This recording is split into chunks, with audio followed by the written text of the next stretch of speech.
students, I am Sarika Sahu, Assistant Professor in Bharati College of Pharmacy.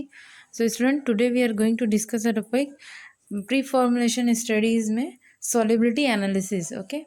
So in last videos we have to already discuss the bulk characteristics. Okay. So next start करते हैं हम common ion effect.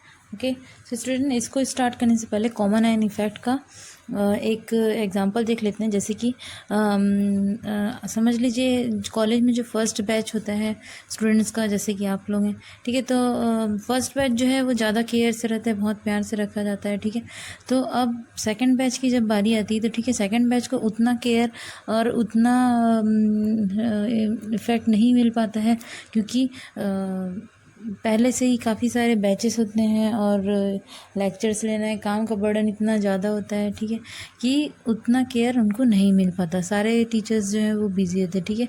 तो जो पहले से batch है उसके वजह से जो इफ़ेक्ट आया है सेकंड बैच पे, ठीक है, तो यही इफ़ेक्ट जो है सेम एज़ हम आयंस के साथ में देखते हैं, जिसको कि हम बोलते हैं कॉमन आयन इफ़ेक्ट, ठीक है। तो लगभग थोड़ा बहुत अब फिर से हम समझ जाते हैं कि सेम आयंस के साथ में होता है। हमारे सॉल्यूशन में समझ लीजिए पहले से ही कोई आयन जो है वो मौजूद है, ठीक है। वो हमारे पैरामीटर्स को जैसे कि सॉल्युबिलिटी है, डिसोल्यूशन है, डिसोशिएशन है, उन सभी को रोक देता है, ठीक है। तो जैसे एक कंपाउंड का एग्जांपल ले लेते हैं हम, तो देख लेते हैं सोडियम एसीटेट, ठीक है। तो सोडियम एसीटेट जो इसका एग्जांपल है, ठीक है। तो एग्जाम्पल से पहले हम यह देख लेते हैं, when any common ion is present in the solution, ठीक है। कोई कॉमन आयन अगर प्रेजेंट हो हमारे सॉल्यूशन में, ठीक है, तो क्या होगा, the solubility of any drug is decrease, ठीक है। तो उससे क्या होता है कि पहले वाले आयन के जो इफ़ेक्ट जो शो होता है वो होता है कि सॉल्युबिलिटी का डिक्रीज हो जाना। और हम ये क्यों पढ़ रहे हैं, हम यही पढ़ रहे हैं ना, सॉल्युबिलिटी इंक्रीज़ करने के पैरामीटर, मतलब सॉल्युबिलिटी का पैरामीटर पढ़ रहे हैं ना हम, सॉल्युबिलिटी कैरेक्टरिस्टिक पढ़ रहे हैं, ठीक है। तो हमको ये पता चलता है कि कॉमन आयन इफेक्ट की वजह से हमारी जो सॉल्युबिलिटी है वो डिक्रीज हो जाती है, ठीक है। This is called common ion effect, okay. तो इसका जो सोडियम एसीटेट वाला एग्जांपल है वो देख लेते हैं। तो देखिए जो ये सोडियम एसीटेट है, ठीक है, ये होता है सोडियम एसीटेट, ठीक है। तो सोडियम एसीटेट जो है सबसे पहले अगर हम देखें तो ये अनायोनाइज्ड फॉर्म में होता है, ठीक है। फिर क्या होता है, जो सोडियम एसीटेट है अनायोनाइज्ड फॉर्म से जब उसका डिसोसिएशन होता है, ठीक, कंसंट्रेशन बढ़ता है अनायोनाइज्ड फॉर्म का, तो फिर जो रिएक्शन है वो आगे की तरफ फॉरवर्ड होता है, ठीक है। सो जो सोडियम एसीटेट है एक सॉल्ट है, ठीक है, और ये एसीटेट और सोडियम में पूरा टूट के डिसोशिएट हो जाता है, ठीक है। तो देखिए ये सोडियम में टूटता है और ये एसीटेट में, और ये हमारा सोडियम, ठीक है। तो दोनों में ये टूट के आयोनाइज डिसोशिएट होता है, ठीक है। डिसोशिएट होता है, डिसोशिएट का मतलब आयंस में टूटना, ठीक है, आयंस में टूटने का डिसोशिएट, ठीक है। तो ये सोडियम एसीटेट जो है वो डिसोशिएट होता है acetate and sodium ion, okay. Then next अब क्या होता है देखते हैं। सो वैसे ही अगर हम एक बैलेंस का एग्जांपल लें, तराजू का एग्जांपल लें, ठीक है। तो तराजू में दोनों साइड दो पड़ले होते हैं, ठीक है। तो जिसका जो भारी होगा उधर वो नीचे हो जाएगा और जो हल्का होगा वो ऊपर हो जाएगा, ठीक है। तो अब देखते हैं हम, अगर अनायोनाइज्ड फॉर्म अगर भारी है, ठीक है, तो आयनाइज्ड ऊपर हो जाएगा तराजू में, ठीक है। वैसे ही तो इसकी वजह से क्या इफ़ेक्ट होता है हम देखते हैं। सो जैसे तराजू में जैसे तराजू में होता है, तो वैसे ही अगर किसी सॉल्यूशन में कोई भी ड्रग को हम डालते हैं वो पानी में घुलता है, ठीक है। एक सॉल्यूशन है उसमें हम कोई भी ड्रग को डालते हैं वो पानी में घुलता है, ओके। वो टूटता है, ठीक है, अपने आयंस में डिसोशिएट होता है, ठीक है। सो अगर वो अनआयोनाइज्ड फॉर्म में ज़्यादा है, ठीक है, ये वाला साइड जो है अनआयोनाइज्ड फॉर्म वो ज़्यादा है, तो क्या होगा, ज़्यादा है तो वो घुल नहीं रहा है, ठीक है। तो क्या होगा, सॉल्युबिलिटी जो है वो डिक्रीज़ हो जाएगी, ठीक है। ये डिक्रीज़ का नीचे का ऐसा साइन है, ठीक है, वो डिक्रीज़ हो रही है, ठीक है। तो घुल नहीं रहा है तो वो डिक्रीज़ हो रही है, ठीक है। अब अगर वो आयोनाइज्ड फॉर्म में ज़्यादा है तो क्या होगा, वो घुल रहा है, ठीक है। देखिए अगर आयोनाइज्ड फॉर्म में अगर वो ज़्यादा हो जाएगा तो वो घुलता है, ठीक है। अगर ये पड़ला ज़्यादा भारी होता है, ठीक है, आयोनाइज्ड अगर इंक्रीज होता है तो सॉलिबिलिटी जो है वो इंक्रीज हो जाती है, ठीक है। तो वैसे ही कोई ड्रग है उसको हम पानी में डिज़ोल्व करते हैं, डिज़ोल्व करने के बाद में अगर आयोनाइज्ड फॉर्म जो है वो उसकी मात्रा जो है ज़्यादा है, मतलब उसका डिसोसिएशन रेट कम हो रहा है, आयंस में कम टूट रहा है, ठीक है। तो अनआयोनाइज्ड मीन्स कम डिसोसिएशन, ठीक है। तो वैसे ही सोडियम एसीटेट के साथ में होता है, ठीक है। तो सोडियम एसीटेट जो है तो उसका हम एग्जांपल देख लेते हैं, ये वाला, ठीक है। तो देखिए आयोनाइज्ड फॉर्म जो है अगर वो इधर ज़्यादा होता है तो जो रिएक्शन है वो क्या होगा, फॉरवर्ड डायरेक्शन में जाएगा, ठीक है, आगे बढ़ेगा। फिर क्या ये आयोनाइज्ड फॉर्म में इधर आएगा, ठीक है। तो आयनाइजेशन होगा, आयनाइजेशन जो है वो जब होगा तो सॉलिबिलिटी बढ़ जाती है, ठीक है। आयोनाइज्ड फॉर्म की सॉलिबिलिटी हमेशा बढ़ी हुई होती है, ठीक है। उसके बाद क्या होगा, अगर यहाँ पे कोई common ion effect, common ion और है तो क्या होगा, यहाँ आयनाइजेशन जो है वो बहुत ज़्यादा बढ़ जाएगा, ठीक है। तो ये क्या है, एक इक्विलिब्रियम इक्वेशन है। तो ये क्या होगा, ये जो यहाँ का जो कंसंट्रेशन वो बढ़ेगा, ठीक है, इंक्रीज कंसंट्रेशन रिएक्शन, फिर क्या होगा, गोज बैकवर्ड डायरेक्शन, फिर ये क्या होगा, बैकवर्ड डायरेक्शन जाएगा। और जैसे ही इधर बैकवर्ड डायरेक्शन में आएगा, ये क्या होगा, अनआयोनाइज्ड फॉर्म जो है वो बहुत ज़्यादा बढ़ जाएगा, फिर हमारा जो सॉलिबिलिटी है अगेन वो डिक्रीज हो जाएगा, ठीक है। तो इसको हम इस तरीके से समझते हैं, अगर वो आयनाइज्ड फॉर्म की मात्रा ज़्यादा है तो आयंस में टूट रहा है, टूटेगा, जल्दी टूटेगा, ठीक है, और उसकी सॉलिबिलिटी बढ़ रही है, ठीक है। हम यही स्टडी कर रहे हैं कि हमारी सॉलिबिलिटी को कैसे बढ़ाया जाए।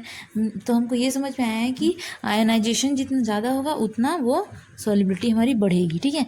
अब अनआयोनाइज्ड कंसनट्रेशन ज़्यादा है तो क्या होगा, रिएक्शन जो है वो फॉरवर्ड डायरेक्शन में जाएगा, ठीक है। फॉरवर्ड डायरेक्शन में जाने के बाद में कॉमन आयन इफेक्ट देखते हैं हम। एक सॉल्यूशन है, हम उसमें ड्रग को घोल रहे हैं, ठीक है। ड्रग घुलता है, ठीक है। देखिए एक बीकर है, ठीक है, बीकर में हमारा एक सॉल्यूशन है, ठीक है, उसमें हमारा ड्रग घुला हुआ है, ठीक है। अब उस सॉल्यूशन को हम यहाँ शिफ्ट करते हैं, ठीक है। तो हम क्या देखते हैं कि उसमें पहले से ही एक ड्रग प्रेजेंट है, मीन्स एक सॉल्यूशन प्रेजेंट है, ठीक है, पहले से ही, ठीक है, जो पहले से ही प्रेजेंट है। तो सोडियम एसिटेट के साथ में एसिटिक एसिड जो है वो एक दूसरे बीकर में वो पहले से प्रेजेंट है, ठीक है। हम इफ़ेक्ट देखते हैं क्या होता है पहले से इफेक्ट में, ठीक है। तो हम ड्रग का डिसोसिएशन करते हैं, उसमें पहले से ही जो हमारा आयन है वो प्रेजेंट है, ठीक है। तो उसमें पहले से ही सॉल्यूशन प्रेजेंट होने के कारण सॉलिबिलिटी चेक कर रहे हैं, तो क्या इफ़ेक्ट होता है हम देखते हैं, ठीक है। तो इसके लिए 2 बीकर लेते हैं। इन फर्स्ट बीकर के जो सोडियम एसिटेट है उसको हम सेकंड बीकर में ऐड करते हैं, तो हम देखते हैं कि पहले से ही वहाँ पे एसिटिक एसिड प्रेजेंट है, ठीक है। तो देखिए जो ऑलरेडी प्रेजेंट, पहले से जो एसिटेट आयन जो ऑलरेडी प्रेजेंट है, ठीक है, उस दे कॉल्ड कॉमन आयन, ठीक है। तो देखिए सोडियम का एसिटेट और देखिए सोडियम का एसिटेट और एसिटिक एसिड का एसिटेट, ठीक है, तो दोनों एसिटेट मिलके क्या हुआ, दे कॉल्ड कॉमन आयन, ठीक है। ये दोनों क्या कहलाएंगे, common ion. So see the effect of common ion solution, ठीक है। तो कॉमन आयन सॉल्यूशन का जो इफेक्ट है वो हम देखते हैं, ठीक है। एसिटिक एसिड जो है अब ये टूटता है अपने फॉर्म में, ठीक है, आयन, ठीक है। ये दोनों क्या कहलाएंगे, common ion. So see the effect of common ion solution, ठीक है। तो कॉमन आयन सॉल्यूशन का जो इफेक्ट है वो हम देखते हैं, ठीक है। एसिटिक एसिड जो है अब ये टूटता है अपने फॉर्म में, ठीक है। एसिटिक एसिड जो है वो टूटता है, तो जो रिएक्शन है इधर देखते हैं हम, ठीक है। ये अब हमारा एसिटिक एसिड है और ये सोडियम एसिटेट, ठीक है। ये टूटता है तो ये किस में टूटेगा, एसीटेट एंड हाइड्रोजन आयन। और सोडियम एसिटेट किस में टूटता है, एसिटेट आयन सोडियम आयन, ठीक है। तो ये वाला जो एसीटेट आयन है हम देखते हैं कि दोनों में कॉमन है, ठीक है। देखिए ये दोनों जो एसीटेट आयन है ये दोनों रिएक्शन में कॉमन है, ठीक है।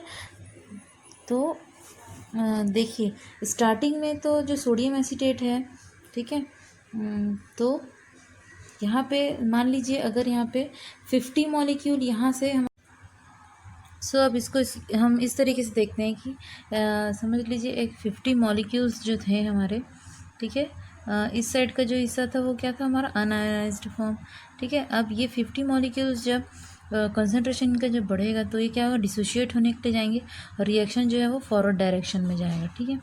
फिर क्या होता है, जब ये फॉरवर्ड डायरेक्शन में जाते हैं तो ये 50 जो है वो आयोनाइज्ड हो जाते हैं, ठीक है। 50 जो है वो आयोनाइज्ड हो जाएगा, ठीक है। लेकिन हम यहाँ पे क्या देखते हैं कि यहाँ पे पहले से 50 जो है एसीटेट के आयन्स यहाँ पे पहले से उस सॉल्यूशन में मौजूद है। तो ये दोनों मिल के कितने हो गए, टोटल 100 हो गए, ठीक है। तो फिर आयोनाइज्ड का कंसंट्रेशन ज़्यादा हो गया यहाँ पे, ठीक है। अब ये इक्विलिब्रियम रिएक्शन होने के कारण ये दोबारा से फिर ये डायरेक्शन इधर की डायरेक्शन में जाएगा, यानी कि बैकवर्ड डायरेक्शन में फिर ये जाएगा रिएक्शन, ठीक है, क्योंकि यहाँ का कंसंट्रेशन अब ज़्यादा हो गया, ठीक है। अब जैसे ही जो रिएक्शन है वो बैकवर्ड डायरेक्शन में आता है, फॉरवर्ड के बाद में जब वो बैकवर्ड डायरेक्शन में आता है, ठीक है, तो यहाँ पे आने के बाद में जो सॉलिबिलिटी है वो डिक्रीज़ हो जाती है, ठीक है। तो देखिए ये जो सर्कल की तरह बने हुए 50 मॉलिक्यूल्स हैं, ठीक है। 50 मॉलिक्यूल्स जो हैं यहाँ पे रिएक्शन जो है फॉरवर्ड होता है, फिर यहाँ पे 50 मॉलिक्यूल्स यहाँ पे मिलते हैं। यहाँ जो पहले से 50 मॉलिक्यूल्स है वो ये दोनों मिल के हुआ 100 हो गया। फिर क्या होता है, कंसंट्रेशन यहाँ पे जो जैसे ही इंक्रीज़ होता है ये रिएक्शन मूव बैकवर्ड, ठीक है, बैकवर्ड आते हैं, ठीक है। फिर क्या होता है, so again ionize concentration increase हो जाता है और जो सॉलिबिलिटी है वो डिक्रीज हो जाएगी, ठीक है। तो हमारा कंक्लूजन ये था कि अनआयोनाइज्ड फॉर्म में सॉलिबिलिटी डिक्रीज हो गई और ये इफेक्ट किस वजह से हुआ, ये कॉमन आयन इफेक्ट की वजह से हुआ, हमारी सॉलिबिलिटी जो है वो डिक्रीज हो गई, ठीक है। इसको फिर से हम एक तरीके से फिर समझते हैं, ठीक है। अगर ये जो एसीटेट आयन है सेकंड वाला, ठीक है, ये वाला जो एसीटेट आयन है, ये जो एसीटेट आयन है जो 50 वाला जो था, ठीक है, अगर वो नहीं ना रहा होता तो क्या होता, 50 जो है वो 50 अपना आयनाइज्ड होता, ठीक है, ये डिसोशिएट हो जाता है, ठीक है। बट ये 50 नीचे का पहले से है, ओके। अब क्या 50 + 50 क्या हुआ, 100 हो गया, बट टूटा, ठीक है, 50 100 हो गया, लेकिन हमारा जो मॉलिक्यूल था वो तो 50 था, ठीक है, लेकिन सेकंड वाला मिल के वो क्या हो गया, 100 हो गया, ठीक है। जब टूटा था तो 50 था, अब वो 100 हो गया, ठीक है। तो इक्विलिब्रियम जो है वो साम्य अवस्था जो है 50-50 में होता है, ठीक है। तो ये जो बीच का जो साइन है आपका है ना, ये वाला जो साइन है ये क्या होता है, जो है वो 50-50 के लिए होता है, ठीक है। अब यहाँ पे हम देखते हैं एक तरफ 50 है और दूसरी तरफ क्या है, 50 है, एक तरफ 100 हो गया है, ठीक है। तो 50 लेके जो 100 हो गया है क्योंकि पहले से 50 था कंसंट्रेशन इसका, कॉमन आयन जो है उसका 50 पहले से था, ठीक है। ये 50 जो है वो कॉमन आयन का पहले से था, ठीक है।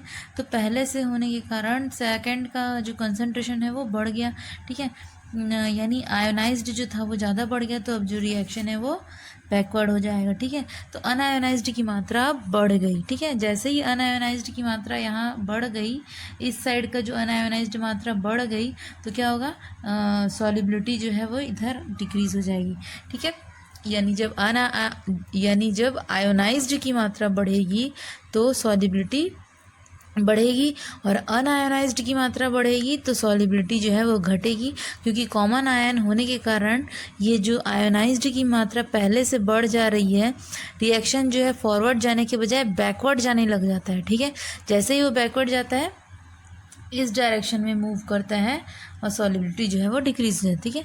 अब इसको एक और एग्जांपल से आप समझिए कि 2 लड़के थे, ठीक है। अब उनको बोला गया कि आप जाओ भाई चावल लेके आओ, चावल की बोरी लेके आओ, ठीक है।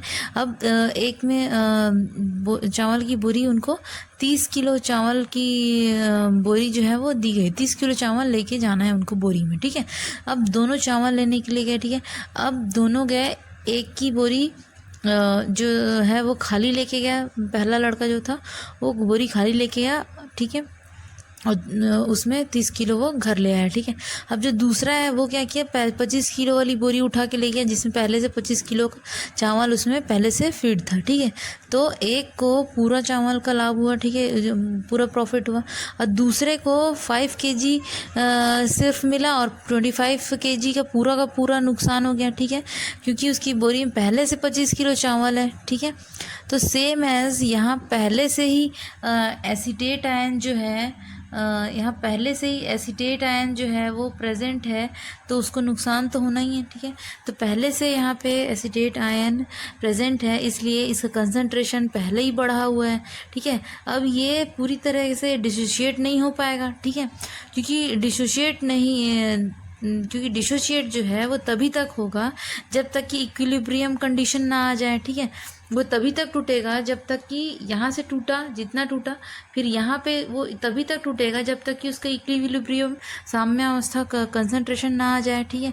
और ये पहले से ही ज़्यादा हो चुका है, ठीक है। तो इक्विलिब्रियम आने से पहले ही वो रिएक्शन जो है वो टूटना बंद हो जाएगा, डिसोसिएशन होना बंद हो जाएगा, यानी सॉलिबिलिटी जो है वो घट जाएगी, सॉलिबिलिटी जो है वो डिक्रीज़ हो जाएगी, ठीक है। तो यहाँ पे आप देख सकते हैं सॉलिबिलिटी जो है वो डिक्रीज़ हो गई है, ठीक है।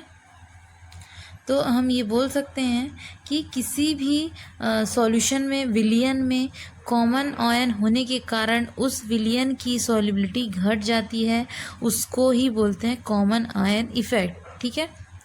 तो इसी को बोलते हैं हम कॉमन आयन इफेक्ट, ठीक है। अब मुझे लगता है समझ में आ गया होगा आप सभी को, ठीक है। तो इसका डेफिनेशन देख लेते हैं एक बार और अच्छे से, ठीक है। Suppose we dissolve any solution, any drug solution, any drug sodium acetate, ठीक है, इन एसिटिक एसिड सॉल्यूशन, ठीक है, जो कि एसिटिक एसिड जो है वो पहले से ही हमारे सॉल्यूशन में है, ठीक है। Because we know that in acetic acid solution there acetate ion is already present, and now when acetate ion is dissolved it break into the acetate ion and sodium ion, ठीक है।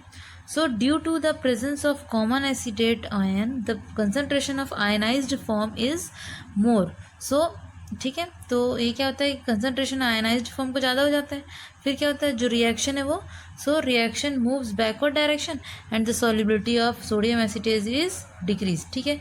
तो क्या होता है कि सोडियम एसीटेट का जो solubility है वो इस इफेक्ट के कारण डिक्रीज हो जाता है, ठीक है। तो यही कहलाता है कॉमन आयन इफेक्ट, ठीक है। यहाँ तक आप सभी को समझ में आ गया होगा, ठीक है। इसका नेक्स्ट पार्ट हम नेक्स्ट वीडियो में देखते हैं, ओके।